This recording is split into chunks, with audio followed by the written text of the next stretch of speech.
সুজয় ভদ্র ওরফে কালীঘাটের কাকু এবার মুখ খুলতেই আজ সাত সকালেই একাধিক জায়গায় তল্লাশিতে নেমে বড় সড় তথ্য উদ্ধার করল এনফোর্সমেন্ট ডিরেক্টরেট। ইডির স্ক্যানারে থাকা এক চার্টার্ড অ্যাকাউন্টেন্টের, এমনকি ওই ব্যবসায়ী হিসেবরক্ষক যিনি পাঁচটি সংস্থার ডিরেক্টর এবং নিজে একজন চার্টার্ড অ্যাকাউন্টেন্ট, তার বাড়িতে হানা দিয়ে উদ্ধার হলো বিপুল পরিমাণে নিয়োগ দুর্নীতির তথ্য। সেই সঙ্গে বিপুল পরিমাণ নগদ উদ্ধারেরও চাঞ্চল্য ছড়িয়েছে। এই মুহূর্তে সব থেকে বড় খবর, ওই চার্টার্ড অ্যাকাউন্টেন্টের বাড়ি ইতিমধ্যেই ঘিরে ফেলেছে কেন্দ্রীয় বাহিনীর জওয়ানরা।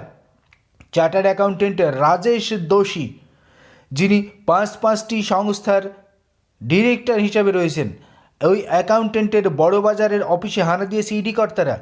সব থেকে চমকপ্রদ বিষয় যেটি হলো, যে পাঁচটি সংস্থার ডিরেক্টর হিসেবে রয়েছেন রাজেশ দোষী, সেই পাঁচটি সংস্থার অফিসই দেখানো হয়েছে বড়বাজারের এনএস রোডের একটি বহুতলে, যার পাঁচটি সংস্থার অফিসই রয়েছে 77 এনএস রোডের বহুতলে।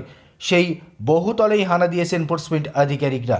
চার্টার্ড অ্যাকাউন্টেন্ট রাজেশ দোষী, বর্তমানে তিনি পাঁচটি সংস্থার ডিরেক্টর।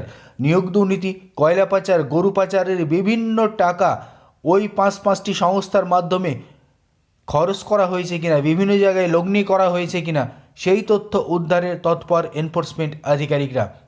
মূলত কালীঘাটের কাকুর সূত্র ধরেই ওই চার্টার্ড অ্যাকাউন্টেন্ট রাজেশ দোষীর আবাসনে হানা, এমনকি তার বহুতল অফিসেও হানা দিয়েছে এনফোর্সমেন্ট আধিকারিকরা।